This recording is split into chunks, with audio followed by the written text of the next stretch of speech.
Je vais partager avec vous mon écran tout de suite. Vous allez recevoir le PowerPoint sur le champ. Alors, bonjour à toutes et à tous. Je suis très heureuse de reprendre contact avec vous pour cette dernière séance en management S1. Donc, je suis très heureuse de vous souhaiter déjà un bon courage, de vous remercier de m'avoir suivi pendant toute cette aventure. Je remercie toutes les personnes qui m'ont envoyé des commentaires, des messages. Je suis vraiment très heureuse de notre petite communauté virtuelle dans cette page de cours en virtuel. Oui, on s'est adapté et ça a réussi. Je reste à votre disposition pour toute information, complément d'information ou question. Vous pouvez me laisser vos commentaires sur ma chaîne privée YouTube. Donc, en bas de la vidéo, vous me laissez votre commentaire ou votre question.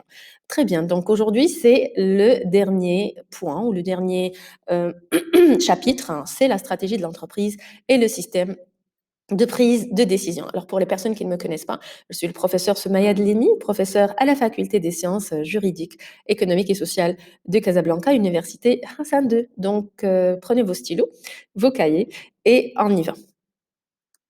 Donc, aujourd'hui, déjà, regardez avec moi. La stratégie de l'entreprise, c'est elle qui va chapeauter le travail, qui va nous donner cette opportunité de piloter. C'est elle qui va nous montrer le chemin. C'est la feuille de route, c'est le tableau de bord qui va nous montrer comment fonctionner, qui impliquer, nominer qui et quelle est notre finalité pour pouvoir justement atteindre nos objectifs. Donc, qu'est-ce que c'est? C'est justement, en fait, le fait de rechercher la croissance. C'est la quête de toute entreprise. Maintenir sa place sur le marché, être dans cette concurrence accrue, mais se maintenir et résister. Puisque l'entreprise est complexe, donc son objectif, c'est de rester déjà vivante, survivre dans un marché concurrentiel. Et cet objectif, il est dicté par qui ou par quoi? Par l'environnement qui est sous pression. Une entreprise, elle a toujours des concurrents, donc elle doit changer et diversifier tout le temps ses stratégies. Nous avons vu l'analyse PESTEL, l'analyse SWOT, qui sont deux démarches avec lesquelles elle va faire attention et en même temps restructurer sa stratégie, revoir son mode de fonctionnement, tout simplement parce que l'environnement, il est sous haute compétitivité. Donc le manager, il a besoin de stratégies pour justement arriver à atteindre ses objectifs. Donc si on veut se baser sur Chandler, Mintzberg et Tittar pour définir la stratégie, qu'est-ce que nous allons découvrir? Donc, regardez avec moi. Pour Alfred Chandler, il nous précise que la stratégie, elle consiste à déterminer les objectifs et les buts fondamentaux qui sont à long terme. Vous savez très bien, à court terme, c'est 2 ans, à moyen terme, c'est 5 ans et à long terme, c'est 10 ans. Donc, on a quand même une visibilité assez lointaine d'une organisation puis à choisir les modes d'action et d'allocation de ces ressources qui vont bien sûr finalement nous permettre d'atteindre les buts, se maintenir sur le marché, une performance humaine, une performance financière et le gain, le profit. Donc, elle va comporter de ce fait deux objectifs. La fixation des objectifs, tout simplement, ou deux phases. La fixation des objectifs et la détermination des ressources et des moyens. Et bien sûr, tant que nous essayons d'avoir une performance avec le moindre coût, tant que nous sommes, on va dire, efficients et efficaces.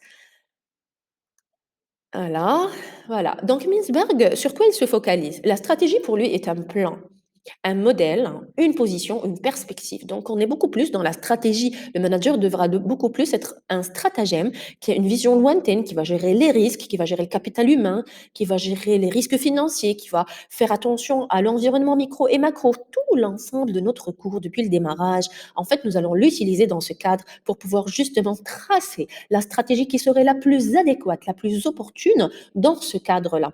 Pour lui, la stratégie, alors, peut être traduire par déjà se poser des questions. Quoi que produire, comment réaliser cette production et les moyens à investir, qu'ils soient matériels, humains ou financiers ou autres. D'accord? Pour Titard, la stratégie est l'ensemble des décisions et des actions relatives au choix et à l'articulation des moyens en vue d'atteindre les objectifs qui sont précis à moyen et à long terme. Et nous sommes bien sûr dans la cohérence avec les finalités. Il faudrait que tout se passe bien sûr avec l'aval de l'ensemble des collaborateurs et nous allons réfléchir à tous les choix que nous devrions entreprendre. Maintenant, lorsque nous parlons de stratégie chez l'étudiant, elle va consister à se fixer d'abord des objectifs. Où on veut arriver? À quelle distance? À quelle vitesse? Qui va s'impliquer? Quels sont les moyens que nous pouvons investir pour pouvoir arriver à ce que nous voulons justement? Nous voulons rester au national ou à l'international? Nous voulons travailler sur un produit ou plusieurs? Nous voulons toucher quel type de cible, quel type de marché? Nous voulons changer de produit, diversifier, donc on va opter pour des stratégies de diversification ou des stratégies compétitives de focalisation, réflexion, création, consultation et continuation. Donc les stratégies, les décisions stratégiques et les décisions opérationnelles jouent alors un rôle important dans ce cadre. Et le management stratégique, qu'il soit tactique ou opérationnel, se voit à l'ordre du jour. Si nous parlons de management stratégique, il va définir les orientations et les objectifs de l'entreprise. Donc nous avons déjà le chemin, la feuille de route, les rails sur lesquels nous allons travailler. Par contre, le management tactique, il va nous permettre la mise en œuvre, donc l'exécution de ces décisions stratégiques. Et le management opérationnel va concerner le fonctionnement de chaque jour avec ces petits tracas, ces petits soucis qu'il faudrait gérer et manager au quotidien. Les décisions opérationnelles vont beaucoup plus avoir un impact à court terme. Je vous ai dit, le court terme, c'est 2 ans. D'accord? Les décisions stratégiques, par contre, vont viser le moyen, d'ici 5 ans, et le long terme, d'ici 10 ans, et ne relèvent pas de la gestion courante. Donc, les décisions stratégiques provoquent des changements structurels. Certainement, surtout que nous restons en veille stratégique, en veille économique et en veille concurrentielle. Elles ont un impact important sur la vie de l'entreprise et même sur son environnement. Les décisions stratégiques, oui, vont nous aider pour pouvoir avancer, mais vont prendre en considération, je rappelle toujours l'analyse SWOT et l'analyse PESTEL dans ce cadre-là. Donc, les contraintes qui vont peut-être influencer positivement ou négativement l'atteinte de nos objectifs et on fait attention à notre plan d'action à travers des choix pertinents et opportuns. Bien sûr, les décisions tactiques et administratives vont prolonger les décisions stratégiques et vont commander aux décisions opérationnelles. Bien sûr, ils vont nous rendre service. Donc, je reviens avec vous par rapport à ce point qui sont les décisions opérationnelles. Il s'agit des décisions qui sont relatives à la gestion de chaque jour, courante, dans tous les cas de figure. Bien sûr, elles ne sont pas vraiment vitales pour l'avenir de l'entreprise, mais parce qu'elles concernent justement la vie de tous les jours. Il s'agit d'assurer le fonctionnement quotidien de chaque jour de façon régulière, de façon efficace. Passer des commandes, ce n'est pas une décision à long terme, c'est quelque chose qui se passe chaque jour. Donc, on va voir les problèmes qui se passent, comment, qui est impliqué, et la machine doit tourner. Et on va s'impliquer ensemble.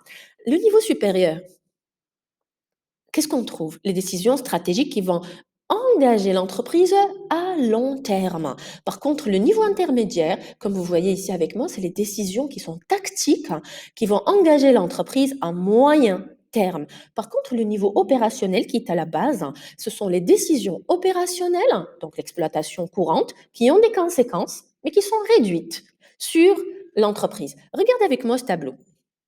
Je pense qu'il va vous aider par rapport à la structuration de vos idées. Quand je parle de caractéristiques de décision, l'horizon temporel, les décisions stratégiques, c'est à long terme, les décisions administratives à moyen terme et les décisions opérationnelles à court terme. Maintenant, la fréquence et le degré de répétitivité. Quand on prend des décisions à long terme, c'est des décisions uniques, avec un degré de certitude très élevé, avec un degré de réversibilité quasi nul, parce que oui, on ne peut pas quand même créer un process à long terme et commencer à le changer tout le temps. C'est pas possible. Avec un niveau de décision centralisé, unifié, c'est la direction générale. Maintenant, quand on passe aux décisions administratives, c'est le moyen terme avec des fréquences faibles, avec un degré d'incertitude élevé, avec un degré de réversibilité faible et avec un niveau de décision, donc direction fonctionnelle ou opérationnelle. Par contre, quand on arrive aux décisions opérationnelles, c'est toujours à court terme, avec de la répétition, parce qu'à chaque fois, il y a une situation nouvelle, un imprévu. Donc ici, le degré d'incertitude, il est faible parce qu'on gère au quotidien. Et bien sûr, ici, à chaque fois, on peut changer. Pourquoi? Parce qu'à chaque fois, il faudrait s'adapter. Alors, vous avez remarqué que voilà, nous sommes arrivés à la fin de l'aventure ensemble. Je vais vous présenter une petite conclusion, comme vous voyez ici avec moi. Pardon. Il a été développé dans les chapitres précédents plusieurs facettes de l'entreprise que vous avez vues à travers chaque chapitre. On a essayé ensemble, vous et moi, de comprendre, d'approcher, d'éclairer certains aspects et spécificités qui vous rendront plus tard des futurs leaders. L'entreprise, avec quoi on peut sortir? Que c'est une réalité complexe, économique, humaine et publique. Elle est également une entité qui peut être, on va dire, sujet à un classement en fonction de plusieurs critères que nous avons pu découvrir. Lorsque nous sommes en entreprise, nous évoluons dans un environnement à son tour qui est marqué par l'adaptation, le changement, donc la diversité. Et cette structure, cette architecture, si elle est pilotée par un bon manager, si tout est articulé dans l'art des choses, dans les règles de l'art, il y aura de la vie en entreprise, hein. Donc voilà, je suis arrivée à la fin de notre aventure. Je vous remercie infiniment pour votre suivi, pour vos commentaires, pour votre présence et je reste à votre disposition. Bien sûr, je vais essayer de vous partager des vidéos d'examen des années précédentes avec correction. Ne vous inquiétez surtout pas, je lis vos commentaires. Je vous souhaite bon courage à toutes et à tous pour vos examens. Excellente fin de journée.